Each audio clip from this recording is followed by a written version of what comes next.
Mag-room check tayo sa 609. Tao po. Room check lang po. Tao po. May tao po ba dito? Ayun, may tao po. Magandang umaga po. Room check lang po. Yan, check po natin yung ilaw kung gumagana. Tapos yung electric fan. Yung aircon nyo po, gumagana po ba? Ay, gumagana daw. Wow. Oh, may Hello Kitty at gitara pa dito. Ang linis naman po ng inyong room.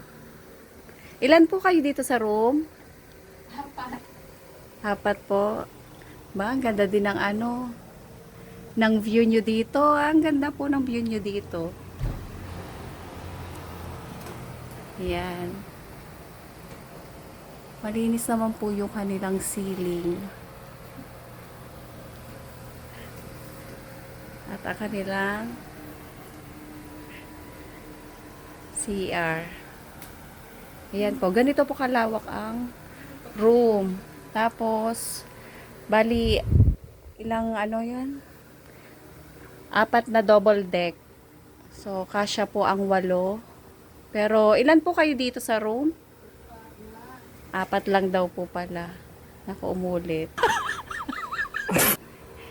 Ayan. Content lang po. Naglinis po na wala sa oras. Gawa po ng mayroon pong audit daw po dito sa room namin. Mamayang hapon. Kaya napalinis po kami nang wala sa oras. Yun lamang po. Salamat sa panonood. God bless you all.